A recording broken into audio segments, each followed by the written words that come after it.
What's up, Game of Thrones fans? Welcome back. Today, that was way too exciting. What's up, Game of Thrones fans? Welcome back. Today we're going to be doing a reaction of episode 4. You need to calm down. What's up, Game of Thrones fans? Welcome back. Today we're going to be doing a reaction. I'm just slurring. What's up? Wait. What's up, Game of Thrones fans? Welcome back. Today we're going to be doing a reaction review of season 6, episode 4, Book of the Stranger. Hit it.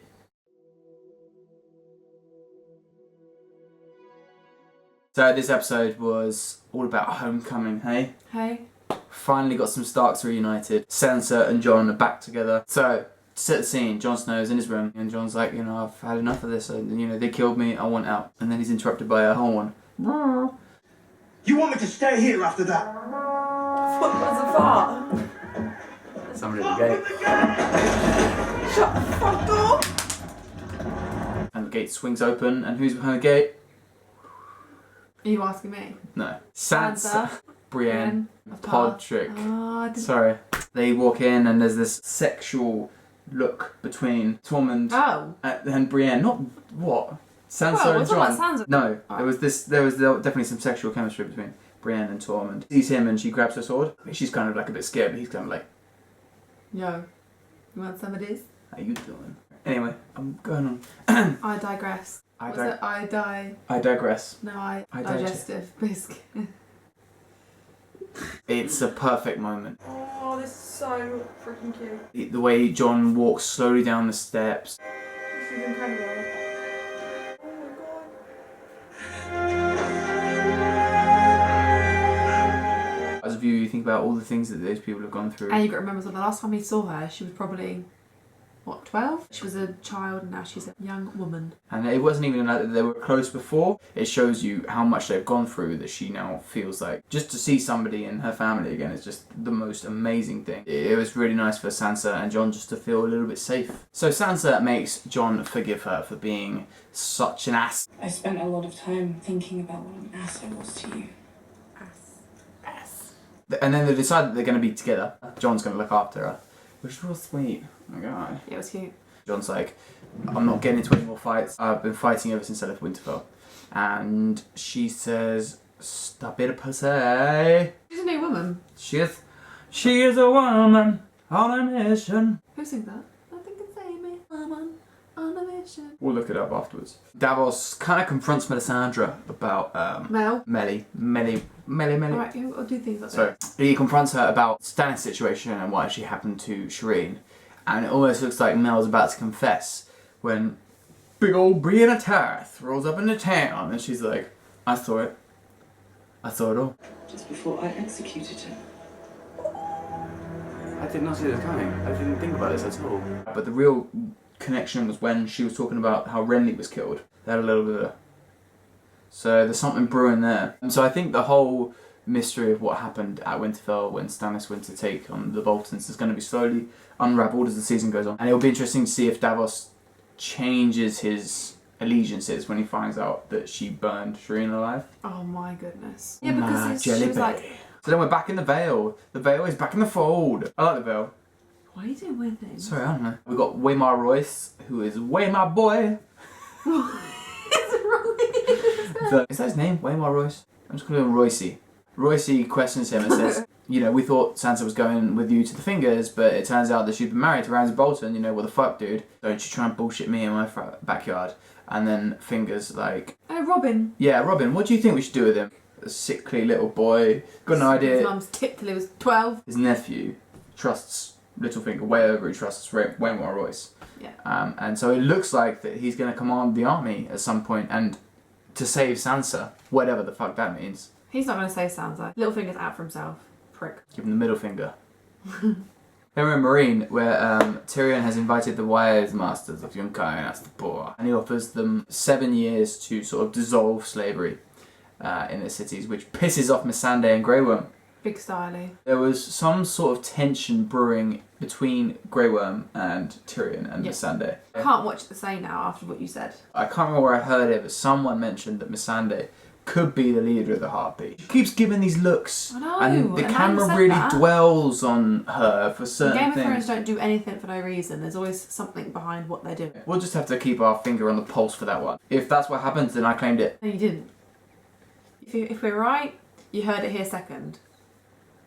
Well, they've got new outfits, Melisandre and Grey Worm at the moment. They're like leather things with like a bit of studded materials on them, so it's they're kind of going for a bit of a punk rock biker look. And then we get Jorah and Dario, and I love the way that they just showed how old Jorah's getting. And maybe they're trying to wrap up his story almost. Yeah. But then it turns out that Dario didn't get rid of all his weapons, as Jorah asked him to at the beginning. That's about the 9th time that we've seen somebody get stabbed in the back in this series, it feels like. It feels like everybody's getting stabbed in the back. Maybe that's a metaphor for backstabbing.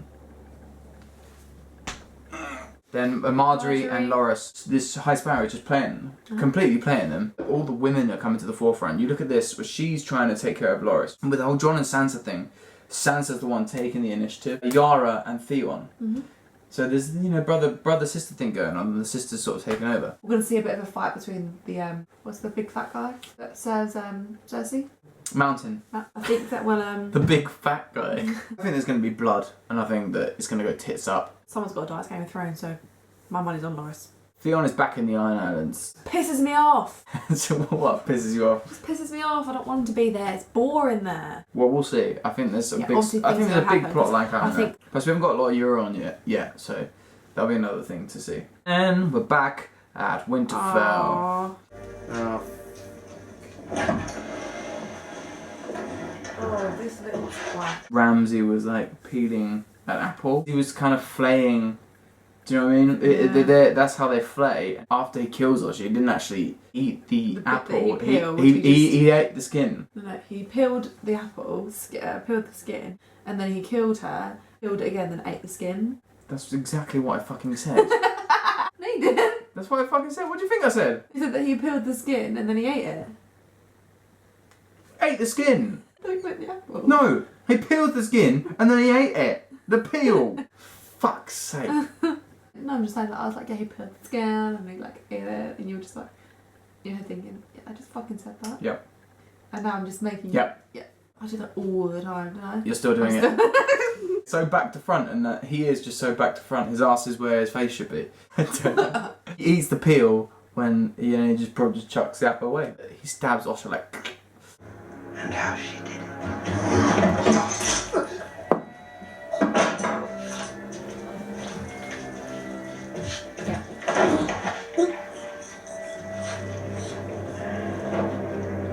She was so naive. She thought that she could come in and just seduce him and pick up a knife and stab him. What the fuck? It's such a sad ending. It is so For such a good sad. character. Who else just like fucking hates Ramsay? He's such a little prick. So that it cuts to a Bolton soldier arriving at Castle Black. We all know what that fucking means. We all know what that means. Oh my god. I was just threatening excitement of the pink letter. They're all having this. Intimate dinner. Yeah, you could cut the sexual tension with a knife here. I get there's just this vibe that Tormund's really into Brienne, but Brienne's really not into him. And a man presents Jon Snow with a letter. And then announces that he has his little baby brother in a dungeon. And says that he's going to rape his sister, and he'll fucking gouge out his eyes and let Unless his he dogs eat brings it. Sansa back. Yeah. And even this doesn't get Jon off his arse. He's been fighting for so long, and now he feels like he's finally free of his vows to the Night's Watch. Tired. He is fucking tired of this and Lazy that. bastard. Oh, good one. This is his first chance to do what he wants. For the last 6 years, he's been tied to this oath that he made, and now he can do whatever the fuck he wants. And Sansa's like, we have to go and do it. And Jon's like, we can't. He really doesn't want to, but the love of his sister and the love of his family. He is just such a loyal human being. Alistair Thorne called it, you, Lord Snow, will be fighting their battles forever. And what's he going to do? He's off for another battle. But this time it's one that we want him to fucking win. You will win it. Of course he'll win it. So, who do you think is going to win the battle at the Wall? Do you think it'll be the Starks or the Boltons? Raise your cards. You think Bolton's gonna win? It's not a fairy tale, love. Fucking is. And then we're back at the Temple of the Dosh Khaleen. She says, like, what, you think we're going to serve you? And she's like, you're not going to serve. You're going to die. And then imagine you're the fire. Yeah, no, don't do imagine it, you're the no. fire. She just pushes the fire over. Ow! My arm! Ow. Sorry. Ow. It just pushes the fire, and it all goes up in flames real quick. Like, she must have laid, like, some oil on the floor or something. Yeah, first. it happened pretty quick. And obviously, being the mother of dragons and all that, She is unburnt. This is so good. Tyrion actually mentioned it earlier in this episode. He mentioned specifically unburnt when he was referring to Daenerys, so that was a little clue. And she didn't season one, there were like sort of 50 people watching. And now this time there's like 50,000 people-ish, and they all see her come out of the flames, and this feels like it's the beginning of the end for Daenerys in Essos, and she's now got her army. She's got to get it across. I think that she'll get over there, and the White Walkers will be there. Her true journey is to fight the White Walkers. It was a very, very good episode. I give it a Bolton out of 10. Well, I think a Stark reunion and Daenerys walking out of the flames, it's got to be like decent. Yeah, really enjoyed it. We were also on Thronecast this week, which is where we got these from. Stole them. So this is us in the audience. And then, if I just get it on the TV, we are there. You can see us. Look at that. It's so sad. We are full-on losers now. Yeah, it was so good though.